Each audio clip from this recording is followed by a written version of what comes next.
प्रस्तुत छ श्री स्वस्तानी व्रत कथामा आधारित नाटक भाग 22। नाटक रूपान्तर जितेन्द्र महतो विलासी। हे ब्रह्मज्ञानी, हे कुमार, हे बाल ज्ञानी, प्रभु हजुरका मुखारविन्दबाट जति जे सुनिरहेको छु म कृतकृत्य भइराखेको छु। मेरा यी कानहरू कृतकृत्य भइराखेका छन्। मैले कहिले कहिले श्री गणेशले शिवभट्ट ब्राह्मणलाई ठूलो दया गर्नुभयो भन्ने सुनेको छु।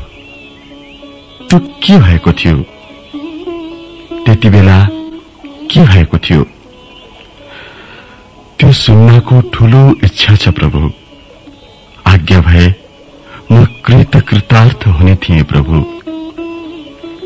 हे मुनिवर, श्री सिद्धि विनायकका कृपाले धनी भएका शिवभट्ट ब्राह्मणका स्त्री पुरुष नित्य गंगामा गई स्नान गरी श्री विष्णु हरिहरको पूजा गरी सुवर्ण आदि नाना द्रव्य दान गरी घर आउँथे। उनीहरूको सम्पत्ति बढ्दै गयो, तर सन्तान थिएनन्। त्यसैले एक दिन, हे सती, हाम्रा सन्तान छैनन्। अब वृद्ध अवस्था भयो, यो सम्पत्तिले मात्र के गर्ने? हाम्रो सम्पत्तिको कसले रक्षा गरिदेला? सन्तानको निम्ति अब फेरि सिद्धि गणेशको सेवा गरौं। हवस् स्वामी।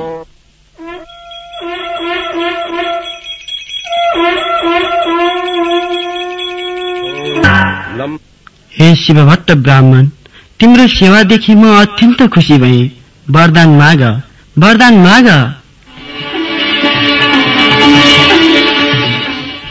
हे सिद्धि गणेश, तपाईका कृपाले सम्पत्ति पनि पायौं, तर सन्तान छैनन्।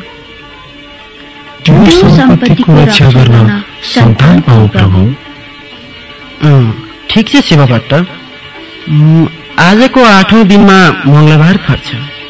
त्यो दिन आज जस्तै आए पूजा गर्नु। अनि त्यसै बेला एउटी कैली गाई आएर तिनीहरूको मुख हेरिरहनेछन्। तिनीहरूले पनि तिनी कैली गाईको मुख हेरी पूजा गर्नु। त्यसपछि ती कैली गाईले गोब्र्याउने छिन्। तिनीहरूले त्यो गोबर भुइँमा खस्न नपाउँदैमा घर लगी तसलामा राखी माथिबाट तसलाले नै छोप्नु। त्यस गोबरबाट कन्या जन्म होलिन्। पुत्र भने तिम्रो कर्ममा छैन शिवभट्ट। हवस् हवस् प्रभु।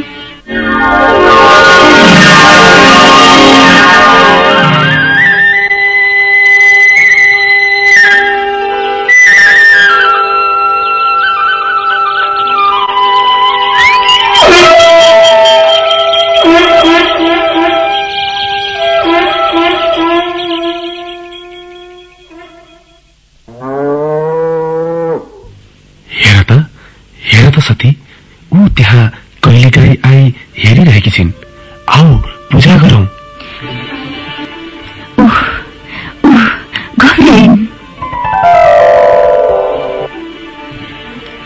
पख, हेर त हातमा परिहाल्यो। अब श्री गणेशलाई प्रदक्षिणा गरौं।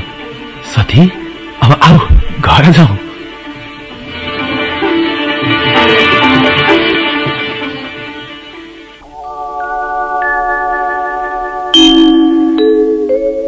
आज चौथो दिन। श्री गणेशले आजकै दिन कन्या उत्पत्ति हुन्छन् भन्नुभएको थियो। सती, जाऊ त तसला उगारी हेर।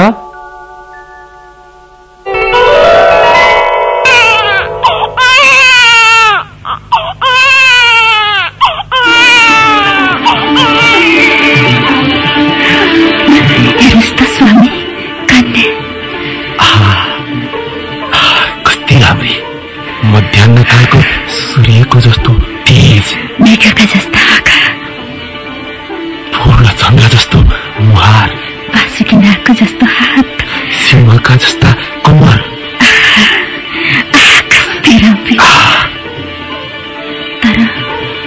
स्वामी, बालकलाई दूध भएन, के खुवाउने स्वामी? फेरि उनी सिद्धि विनायकको सेवामा जाउँ सुती। हुन्छ स्वामी, जाउँ।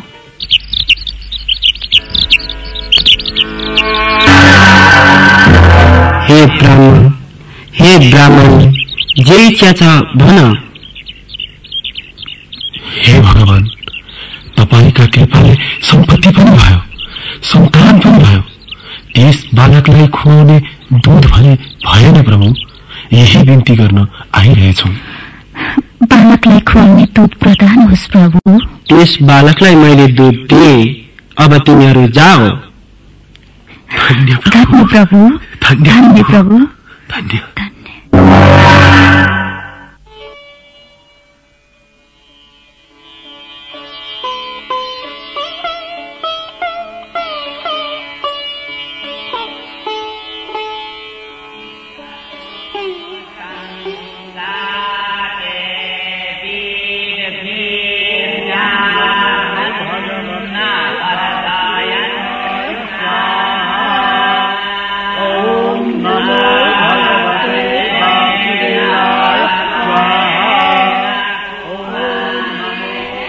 शिव भट्ट, गाईका गोबरदेखि उत्पन्न भएकी हुनाले यस बालिकाको नाम गोमा भयो। यी भाग्यमानी हुनेछन्, सबै लोकले यिनलाई मान्नेछन्।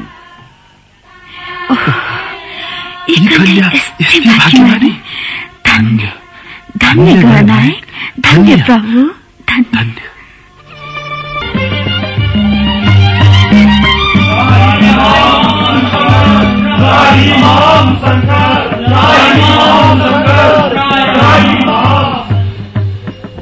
इन्द्र अनि अन्य देवताहरू, तिमीहरूलाई के भयो? के भएर यसरी तर्सँदै मेरो शरणमा आएका छौ? हे जगदीश्वर, मर्ते मण्डलका दक्षिण भागमा ब्रह्मपुर नाउँको एक शहर छ। त्यहाँ शिव भट्ट नाउँका ब्राह्मण छन्। तिनकी सती नाउँकी ब्राह्मणी छिन्। ती दुवै स्त्री पुरुषले तपाईका पुत्र गणेशको सेवा गर्दा गर्दा उनले खुसी भई असंख्य सम्पत्ति दिए।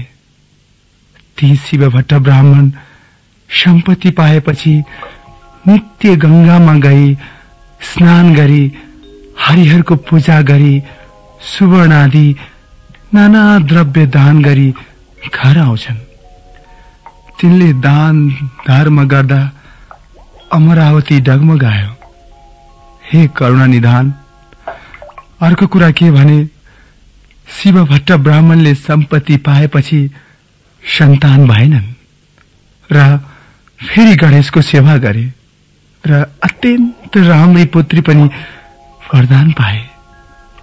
हे प्रभु, रक्षा गर्नुहोस्। तपाईले रक्षा नगरे अमरावतीदेखि मैले निक्लनु पर्नेछ ईश्वर।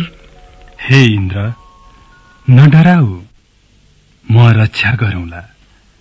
तिमी अमरावती जाऊ। हवस् प्रभु, हामीलाई उद्धार गर्नुहोस् प्रभु।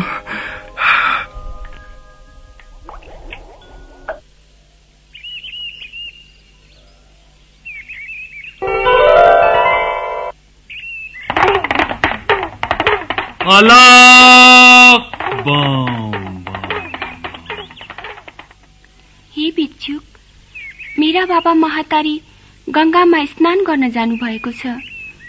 म अक्षता केलाउँदैछु। एकैछिन पर्खिनुहोस् है, भिक्षा दिन कोही पनि छैनन्। म भिक्षा लिएर आउँछु। हे भिक्षुक, अलिकति अबेर भयो। यत्रो अबेरसम्म पर्खाइस? मेरा बाबा महातारी घरमा हुनुहुन्न।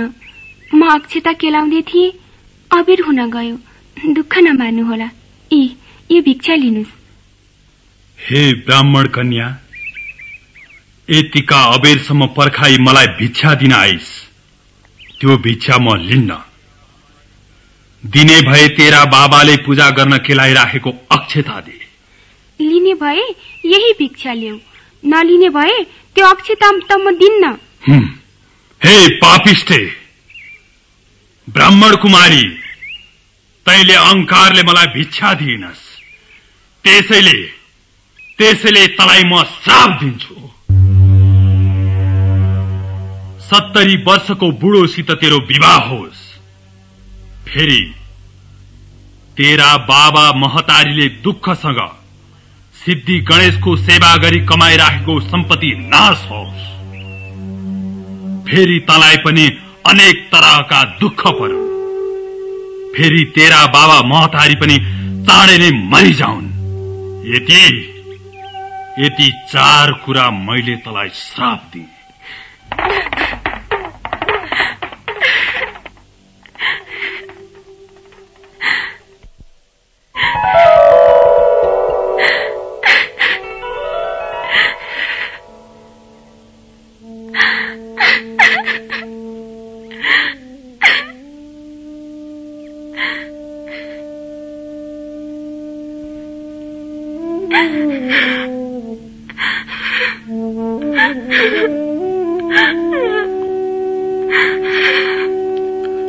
नरौ छोरी, नरौ। भिक्षुकले त्यसो भन्यो भन्दैमा रुनुहुन्छ? नरौ, किन रुन्छु? नरौ।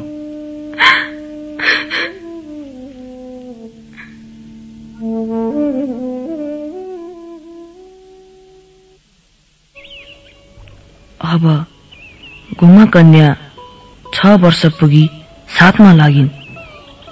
हे अगस्त्य मुनि, शिव भट्टले सती ब्राह्मणीसित सल्लाह गरी गुमाको कन्यादान गर्न भनी ठाउँ ठाउँमा कुल घरानको केटो खोज्न पठाए।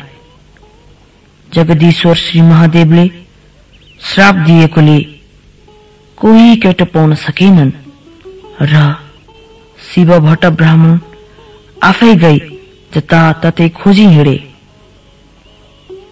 आफूले भने जस्तो वर पाउन सकेनन् र फेरि गंगामा पुगी स्नान गर्न लागेका ब्राह्मणहरूलाई हेरे। मनले हार मानी घर फर्कन लाग्दा कुप्रो, कान नसुन्ने, डेरो, कैला आँखा भएको, आँखी भुइँ जोरिएको, कपाल सेतै फुलेको, कालो, मुखबाट राल चुहिएको, 70 वर्ष उमेर भएको ब्राह्मणलाई शिलाको आसन गरी सन्ध्या गर्न लागेको देखि धेरै बेरसम्म आँखा लगाई तिनैलाई हेरिरहे।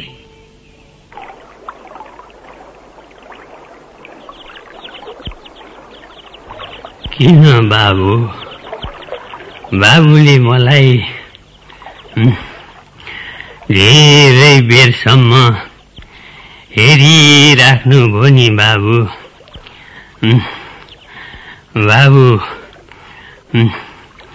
को हो, कहाँबाट आउनुभयो?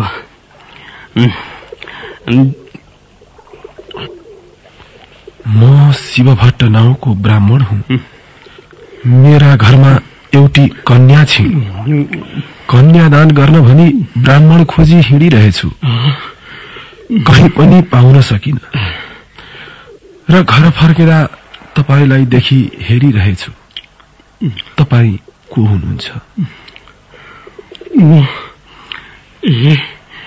हे शिव भट्ट, म पनि शिव शर्मा नामको ब्राह्मण हो। 16 वर्षको उमेरदेखि कसैले कन्यादान गर्छन् कि भनेर हेरिरहेको छु, तर मलाई कन्यादान गर्ने कोही भएनन्। आज मेरो भाग्यले हजुरलाई भेटाई। ईश्वरको कृपाले दुवैको काम हुने भयो।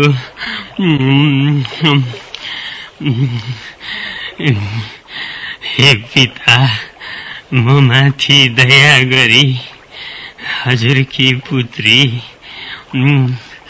मलाई कृपा गर्नुहोस्। मेरो सहर्ष बिन्ती छ, ब्राह्मण भाइ यो उमेर भयो, अझै पनि मेरो विवाह भएको छैन। अब हजुरको कृपाले कन्यादान पाउने थिए। हे भगवान, के आइलागेको यस्तो? यस उमेरको यस्ता वृद्धलाई मेरो बालक छोरी कसरी दिउँ? फेरि यस्तो कुरूप मेरी रति जस्ती छोरी कहाँ सोधोरा मिल्छ? हे शिव शर्मा, मेरी बालिका छोरी तपाई जस्तो वृद्धलाई कसरी सुहाउँछिन्? यस्ता कुरा नगर्नुहोस्। हे शिव भट्ट ब्राह्मण, यस्तो आज्ञा नहोस्। ती कन्या मलाई दिनुहोस्। यदि हजुरले हुन्न भन्नुभयो भने म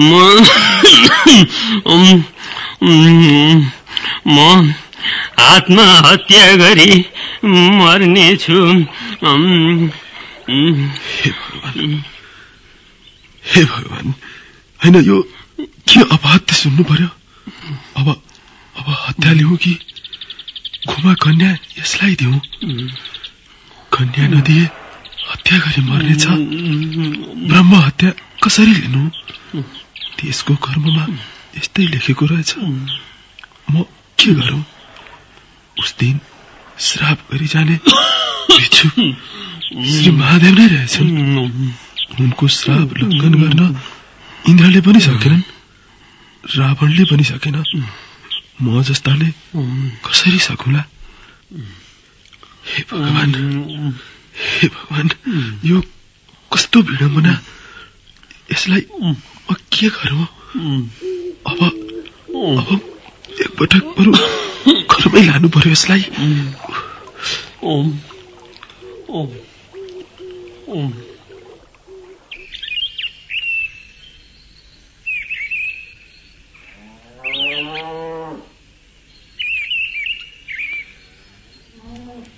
हे स्वामी, यिनी कसलाई लिएर आउनुभयो?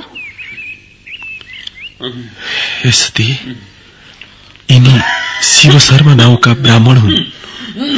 गोमालाई कन्यादान दिने वर खोजी हिँडे, तर कहीँ पाउन सकिन र घर जानु पर्यो भनी आउँदा यिनी गंगाका तीरमा बसी सन्ध्या गर्न लागेका रहेछन्। मलाई देखेर सबै वृत्तान्त सोधे। मैले पनि सबै बताइदिए।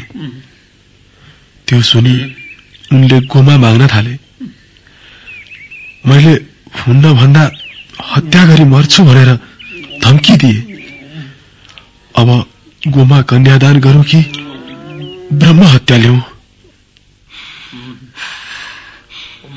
हे स्वामी, यस्ता कुरा नगर्नुहोस्।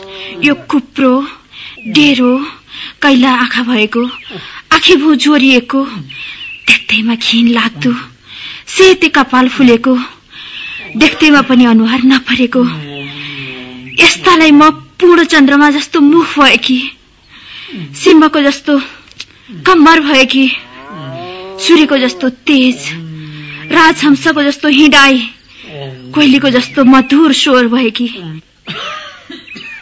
यस्तै रूपले बोलेकी र सीलमा ढलेकी कन्या कसरी दिउँ? जति अर्काले कन्यादान दिएनन् भनी मर्छु भन्छन्, त्यो हत्या हामीलाई लाग्छ के त्यो सबै हत्या हामीलाई लाग्छ? सुन्दै हुनुहुन्थ्यो श्री स्वस्तानी व्रत कथामा आधारित नाटक भाग 22। नाटक रूपान्तर जितेन्द्र महत विलासी।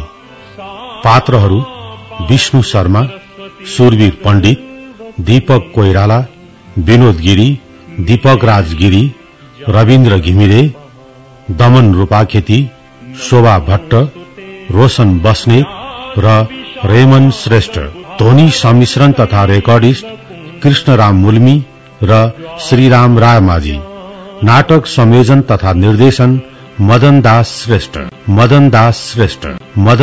श्रेष्ठ।